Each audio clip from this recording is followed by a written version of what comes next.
We're going to try to wrap up 3 years in 30 minutes. Stay tuned to see if we can.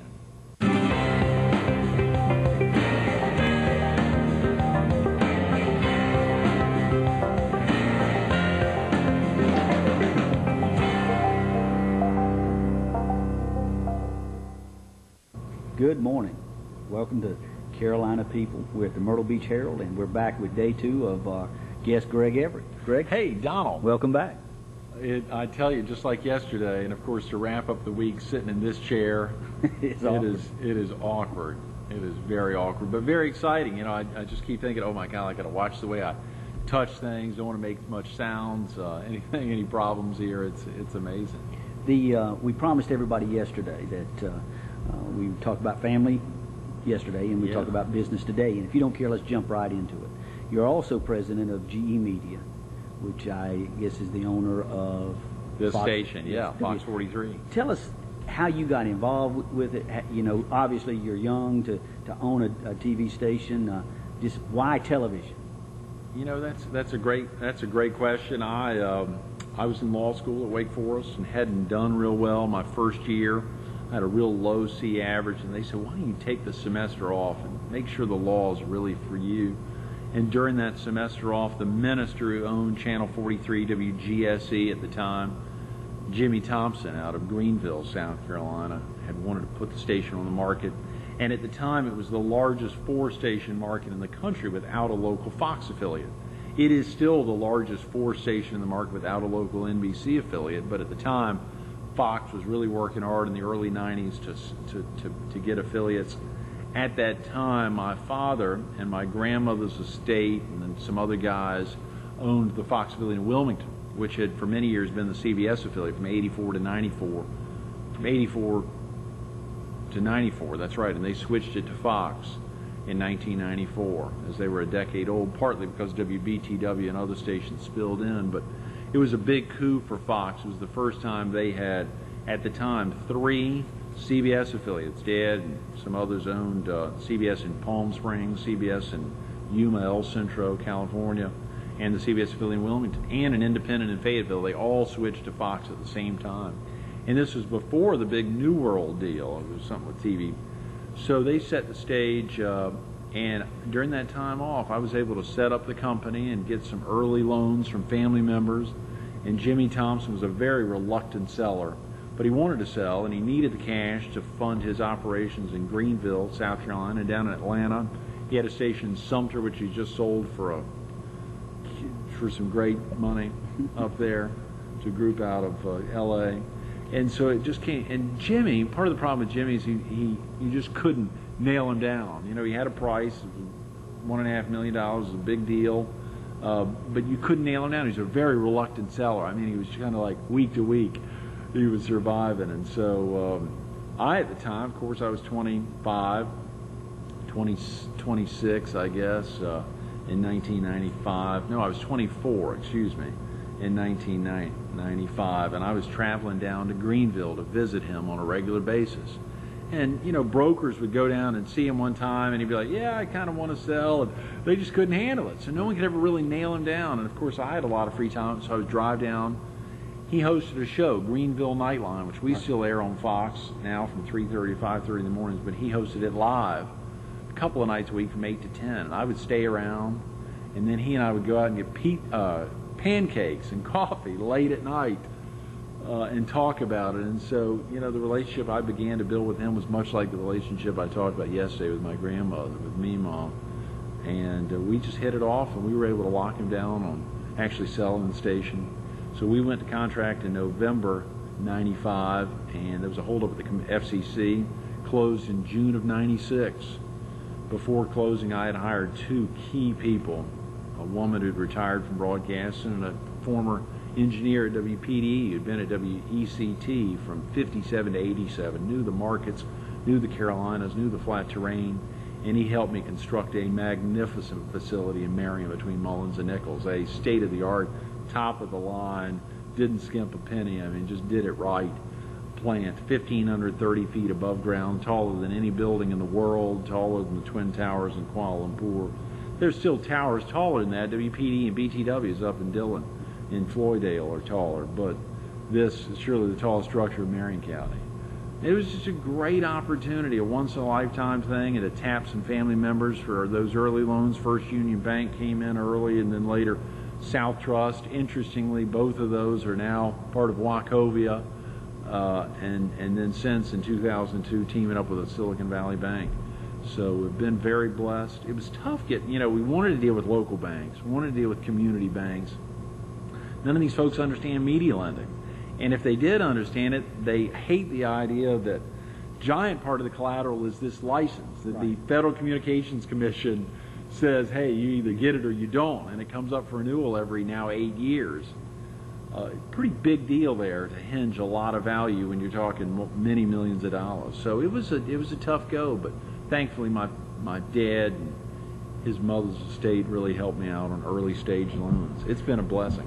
Do you anything in the future with any more broadcast, radio or anything? Or I'd love to own more stations. This is it would be a great thing, but it's not going to happen. The Carolinas are. I mean, look at Cosmos owning WIS forever. The Liberty Corporation selling out for $987 million last week or week before making that announcement. Al Irvin recently here in town cashing out on WWNB UPN 21, the only other local owner of a commercial station. Of course, his has been operated by WPDE for a long time, a Portland, Maine company. And so really you've had this operations wherein we'd like to claim the South Carolina's only locally owned and operated commercial television station. We are. Jimmy Thompson still owns a commercial station in Greenville, WGGS, but he operates that as a religious station, obviously. I'd love to. It's too difficult. There's too much public money putting into the market. It would be tough to stay. Yeah. Why you had Fox going before Carolina People? I think it's before Carolina People. A lot of people might not know this, but you started a bottled water company. I did, Better Blue. That's right. It actually was well after starting Carolina People. It was in April of '03. Since we launched that show, in September '02, April of '03 kicked off, and it was a very strange. There was no business plan to it. I locked up BetterBlue.com back in 1999. I always thought that'd be a great name for an ad agency. Thought it'd be kind of cool, spicy there, and I'd committed to be the presenting sponsor of the Heart Walk at the time because I was president of the Heart Association for Horry and Georgetown County at the time, and I wanted to have a successful walk. And we didn't have a walk chairman at the time. We soon thereafter got Graham Edwards and Brad Dean to co-chair before Brad became president of the chamber. But we just didn't have all of our ducks in a row, and we were getting near the walk, and I wanted it to be a big year because I was president. I said, Tammy, I'll sponsor it. I didn't want to do it in the name of Fox 43 because I knew then WPD and BTW wouldn't wrap around it, even though it was for a great cause. I just couldn't see them promoting the Fox 43 Heart Walk. So I said, we will find something. I didn't own the Herald at the time. I didn't have the Business Journal. And so I just launched Better Blue. I searched out lots of suppliers, visited lots of springs in the Carolinas. Most of them are in North Carolina. In the Blue Ridge Mountains, I found a company, Blue Ridge Mountain Water, a couple, Robert and Janet Haynes, and they had a pristine spring, one of the most pristine springs in the Carolinas, very pricey water. So I just labeled their water, and made it happen. But I gave away a lot more water than I sold, and only had a handful of clients, a couple of great clients who were kind enough. The Myrtle Beach Area Chamber is my final client, and we have just ended that relationship. So it is the toughest thing to launch something. I made deliveries out of the trunk of my car all over the place to stores on 7th Avenue South, Dixie Discount Beverage, and Surf Beverage down in Merle's Inlet, and Walmart. I got the Walmart contract. We started with one thanks to a former guest on the show, Anne Marie Browning, who's now with Walmart Corporate in Bentonville, and got into Walmart in Marion County as a test store. She was over those 5 stores as their district manager. There's someone else there now. But it's tough when you're competing against Sam's Water at 14 cents a bottle, buck, and they priced it at I think $2.99 a 6-pack. I mean, it was pretty pricey water, but it is a pristine spring. I was paying a lot for it, so I had to mark it up. The problem was working with Walmart, working with the small vendor program, is they really let you set the price. thinking you'd really worked it out.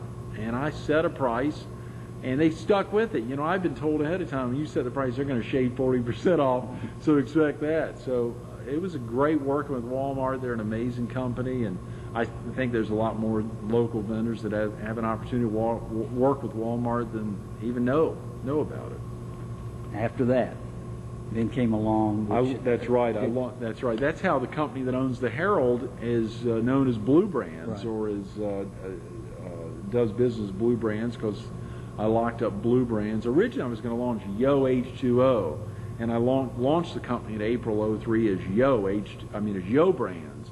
I changed it to Blue Brands quickly when a consultant, Andy Lesnick, said, you know, that folks just aren't going to buy into the Yo water. It just doesn't fly. You need to go with something else. And he was probably right for a natural, pristine spring water.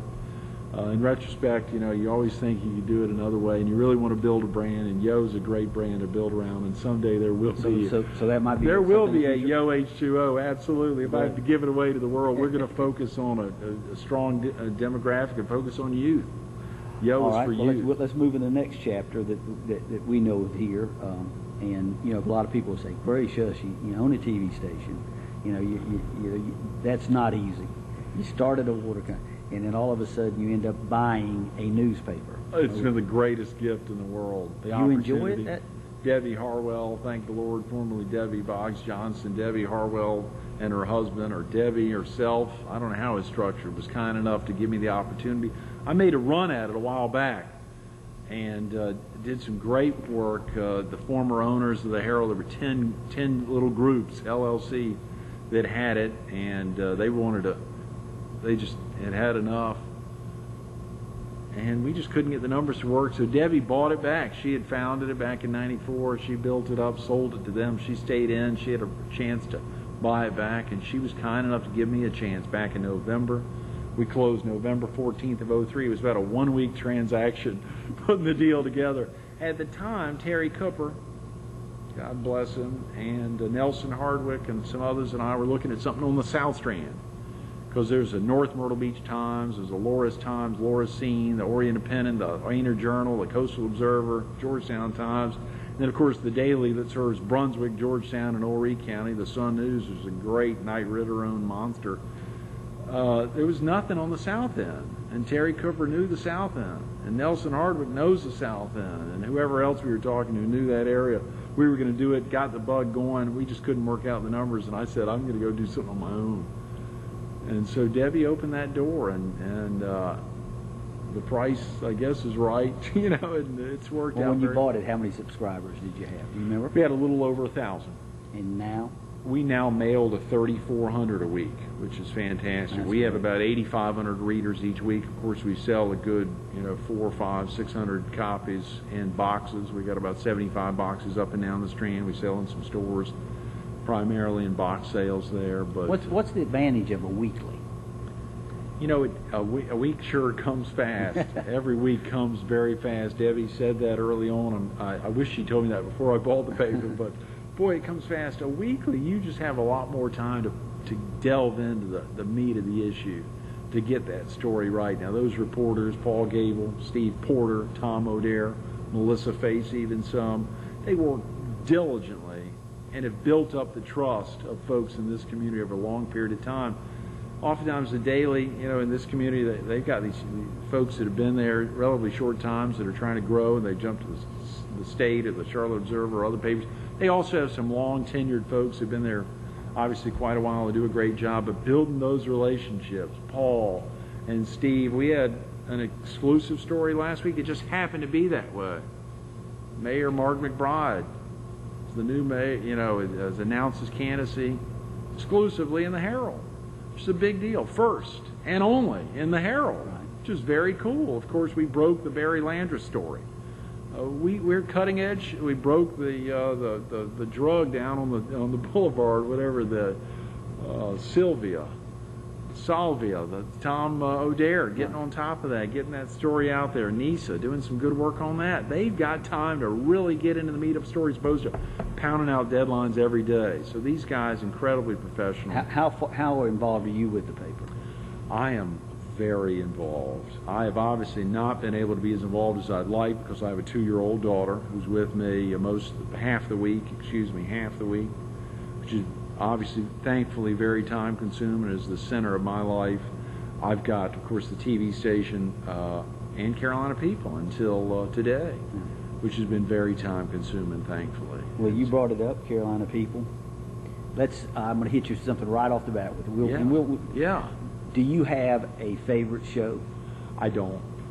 Favorite guest? Golly, I don't. I've had so many amazing guests. I could not tell you a favorite guest. That would be, I mean, I wouldn't normally think of answering that way, but that would be almost a disservice. As you know, Sure. you even hate asking that question because, you know, I've had so many special guests and can cull special things from those guests. Well, let's talk about that. Some of the guests that some of the guests that have been special. You know, I always want everything to be right. Everything. I want to make sure when it airs, everything looks the best possible. And there were some anxiety times. We were told that we were Marion Regional Healthcare System. We were out at the hospital out there. We had a father and a mother coming out with the ambassador baby for March of Dimes Walk. And Lane and Loretta and Keith, they all said, Greg, just calm down. You know, this child is going to be off camera, but she may come on the set during the interview. Just get ready, calm down, it'll be fine. And she did, and the mother, as she's talking, it may have been the father and the mother, as they're talking about their child and all that they went through and the early stages of this child born severely premature. It was a great thing being at Camp Happy Days with kids that potentially in their last stages of their life, and all these kids had nicknames and having to do many of these impromptu. We couldn't prep ahead of time or doing the Carolina Idol thing. So of course I like to have everything done where I've prepped a lot. David Harwell, where I'd prepped a ton for a filming we did in Florence. Ed Young, very special. Mickey Spillane, having an hour with Mickey Spillane, one of the most read writers in the world, who lives in Murrells Inlet with his beautiful wife, Jane. The one judge that flew in. We had Chief Judge Gene Sullivan, who wrote the Majority Rules, who flew in. You know, and you cull things. Before Brad Dean became the president of Myrtle Beach Area Chamber of Commerce, well, we're out at Santee Cooper with Graham Edwards, their former CEO, then former chairman of the board, now doing whatever. Brad, it's so exciting, and you cull some great things. Every time you're with Brad Dean, you cull some great things. He's the one who said, we got 2 ears and 1 mouth, and there's a reason we need to be listening twice as much as we talk. Nick Scherfacy, a great thing I pulled from him. It has really helped me wrap my life around community service, which was, a lot of people have hobbies. My hobby is community service. Wow. The chairman of our board for the Horry County chapter of the March of Dimes, now soon to be Lois Ergel, but Nick's really given back a lot to the community. He helped set the stage for me. Lance Thompson sharing an amazing story about his daughter Savannah and her trying time, almost losing her life down in Charleston. And of course being with Mama Lucia, Ronaldo Montrose's mother. We filmed, if you remember, Donna, we were with her not long before her death, literally months before her death there at Villa Romana. And we'll never Ronaldo forget. translated this year. Absolutely. Having Ronaldo and her mother back-to-back years there. December 03, December 04. She dies in early 05. But to be with her and her son on the set in front of their nativity scene, very. Show's meant a lot to you, I think. Yeah, very special. Well, it's been a lot to some other people. And without you knowing, some people have written some letters to you, and I'd like to share those with you. Wow. Not telling our director what to do, but when I start reading, because I don't want everybody to see me with my glasses, maybe we'll keep it on Greg to get some response. And I'd like you to respond after each one, just because we don't have a lot of time left. Yeah. But the first one was your general manager here, David Carpeline. He wrote, for over 2 decades, no local television in this market has attempted to bring the kind of in-depth discussion every weekday that Carolina People brought to the marketplace. The Federal Communications Commission states, programming is the essence of broadcasting. All material that WFXB Box 43 broadcasts is an investment so each audience in each locally can be served. We seek to serve the needs, tastes, and interests of the public we serve in each local area. We entertain, inform, educate, and stimulate our audiences.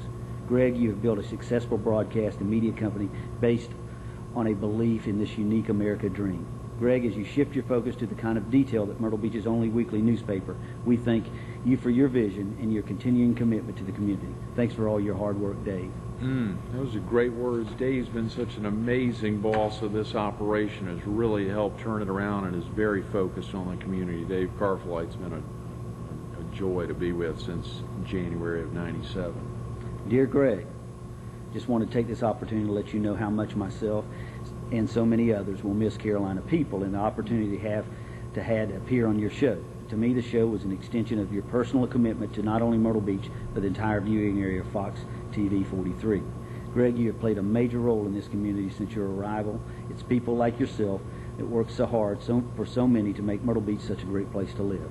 I will truly miss your show. Thanks for all you do, and especially for your strong support for kids voting in the American Heart Association. God bless you and good luck. Bernie Dove. Oh, wow. Those are great words. Vernie's, what a joy. Vernie's been such a blessing, a great guy to have met when I first arrived, and a special guest, and another amazing community stalwart who's given back so much to this community, which he really loves. Dear Greg, from the moment we met you, we loved you. Your enthusiasm and support for this community has been immeasurable.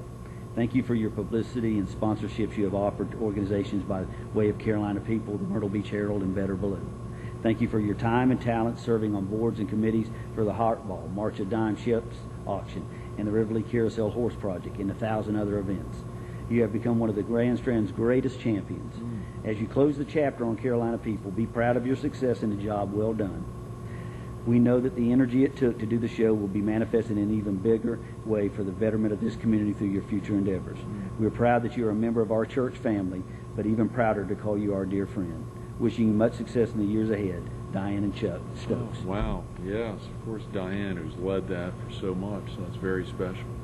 Dear Greg, congratulations on a very successful run of Carolina People programming. On Carolina People programming. I was disappointed to hear that the show was being discontinued, as it has become a regular part of my morning routine. But understand that you will be busier than ever with all your many community ventures. Thank you for all that you do to make the Grand Strand area such a wonderful place to live, work, and play. You are truly an asset to our community, and this area would just not be the same without all the hard work that you have invested. I feel very fortunate to have had the opportunity to work with you on numerous occasions, associations, and events throughout the past several years. Thank you again for allowing us to share Carolina People with you and your fantastic team at Fox 43. Best wishes to you and all your future endeavors. Please let me know if I can ever be any service to you in any way. Lance Thompson. Oh, wow. Another great, golly, I mean, coming from folks like this, I can't even imagine. It's just, Lance has been so special for so many. Dear Greg, congratulations on 3 successful years with Carolina People. Your show and your guests have kept viewing audience in our area entertained and enlightened each morning.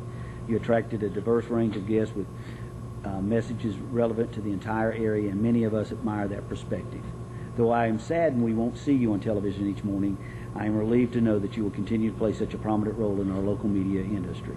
Selfishly, I am disappointed to see the show end for now. Carolina People was my first and only television appearance prior to my promotion to CEO, and has given me a great opportunity to disclose much of what we are trying to accomplish at the Myrtle Beach Area Chamber of Commerce. In other words, if my career goes down from here, I'm blaming you. Greg, thank you for your entertainment and education you have provided us for the past 3 years. Your talents and innovation are admired and appreciated with warmest regards. I'm sincerely Brad Dean, President and CEO of Myrtle Beach Chamber. Wow, another amazing. Thank you very much for extending so many wonderful opportunities for me to be a guest on Carolina People. As you know, this afforded me with many great opportunities to discuss all the upcoming American Heart Association events. I was sad to hear that you have made a decision to stop producing in this very special show. You certainly provided a venue in which all local charitable organizations could promote their fundraising activities. I'm sure that WFXB viewing audience will also miss Carolina People. Once again, I'd like to thank you for helping the American Heart Association promote our events and raise more money. I really appreciate all the times that you've interviewed me about our events. I will miss being a part of Carolina People. I wish you great success in all broadcast endeavors. Yours truly, Tammy Hughes. 2 more. Dear Greg, the theme song for the 2005 March of Dimes campaign is You're a Friend of Mine. That song sums up the March of Dimes feelings about you and your weekly talk show, Carolina People. Carolina People has helped promote the motorcycle ride for babies, singers, chefs auctions, real estate industry award breakfasts, Walk Americas throughout our listening audience. You have hosted Walk America chairs, members of Horry County March of Dimes Board of Directors, ambassador families, chef chairs, ride chairs, March of Dimes staff, and our honorary chair, Coach David Bennett. In addition, you're generous, gracious enough to allow us to tell our mission by having the state director of March of Dimes on your show, as well as the state chairman of the board for Columbia. I think this is really special. Thank you for your sharing and for saving babies. Thank you for being a friend. Thank you for those magical words. Get involved. Call the March of Dimes, 488-3463. Cordially, every baby boy and every baby girl. Horry County Board of Directors, walk chairs, chef chairs, ride chairs, real estate chairs, staff, March of Dimes, PD division, and also they have sent, and I've got, it's a plaque, I'll have to get that to you, but one last one. Dear Greg, when you asked me to be a guest on Carolina People more than a year ago, I felt very honored and accepted the invitation at once. However, I also was somewhat nervous about being cross-examined on television by you, my own son, who knows most of my faults and shortcomings.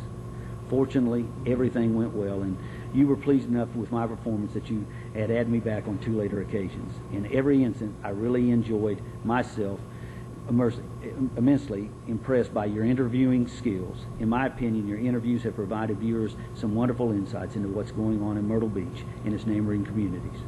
I'm sure that all who have watched you are grateful for this time, talent, and effort that you have devoted to Carolina People, and regret that it will soon come to an end. As your father, I feel very proud of your outstanding performance over the past 3 years with this great program, and I hope that you will soon have a chance to engage in some other similar projects. With great love and respect, I am your father, Robinson O. Everett. Those are great words. A lot of great words in there from some very special people. Well, we'll be back with a final word on Carolina People with Greg Everett.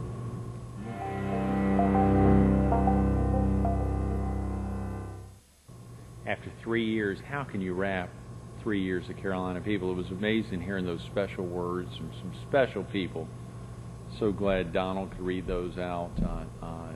Here 2 days before my daughter's 3rd birthday, and thinking through all the aspects of my life, the benefits that I've been blessed with. Just very special. I sure have to thank Donald and Hilda. So thankful we could have them earlier this week on Monday and Wednesday. Donald Smith and Hilda Merritt Carter for coming up with the idea and help making it happen and convincing me to host the show so that I could try to make a difference. Sure have to thank Loretta and Lane, even Rochelle and Renee, having worked hard to continue to put it together every day, day after day, every week for 3 years. Thanks for everything you all have done. Continue to make a difference. Work hard for your community.